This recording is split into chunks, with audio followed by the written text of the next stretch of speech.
ब्रेकनंतर तुम्हा सर्वांचं पुन्हा एकदा स्वागत। सकाळचे 10:30 वाजता आहेत। अनेक बातम्यांचा वेगवान आढावा घेणार आहोत, मात्र त्यापूर्वी काही बातम्या सविस्तर पाहूयात। महायुतीचा आज ठाण्यात मेळावा होतोय। ठाण्यामध्ये टिपटॉप प्लाझा या ठिकाणी हा मेळावा होतोय। पदाधिकाऱ्यांसह मोठ्या संख्येने महिलांचा सहभाग असेल। तर विधानसभा निवडणुकीच्या पार्श्वभूमीवर यावेळी पदाधिकाऱ्यांसोबत चर्चा केली जाईल। राष्ट्रवादी काँग्रेस, अजित पवार गट, शिवसेना आणि भाजप नेते व्यासपीठावर एकत्रित येणार आहेत।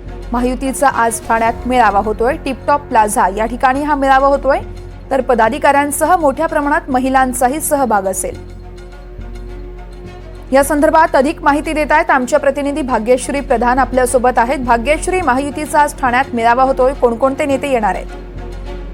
नक्कीच वर्षा, आपण जर बघितलं तर योगेश टिळकर असणार आहेत, प्रसाद लाड असणार आहेत, उदय सामंत असणार आहेत, त्याचबरोबर अनिकेत तटकरे असणार आहेत। असे अनेक लोक, आनंद परांजपे असतील, नरेश म्हस्के असतील, असे तिन्ही पक्षातले नेते आपल्याला एकत्र पाहायला मिळणार आहेत। विधानसभेच्या निवडणुका तोंडावर येऊन ठेपलेल्या आहेत आणि याच पार्श्वभूमीवर आपण जर बघितलं तर मतांची गणितं नेमकी कशी असू शकतात यासाठी हा मेळावा असण्याची शक्यता आहे, अशी चर्चा देखील राजकीय वर्तुळात रंगलेली पाहायला मिळते।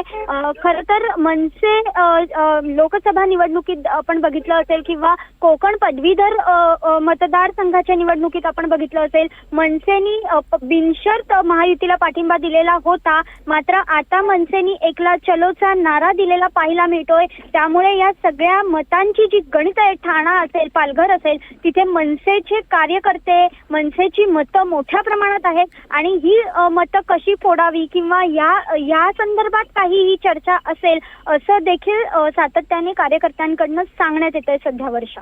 निश्चितच भाग्यश्री, खूप खूप धन्यवाद आपण दिलेल्या सविस्तर माहितीसाठी। तर आपण पाहतोय पदाधिकाऱ्यांसह मोठ्या प्रमाणात महिला देखील या ठिकाणी असणार आहेत। शिवाय महायुतीचे अनेक नेते या मेळाव्याला उपस्थित असतील।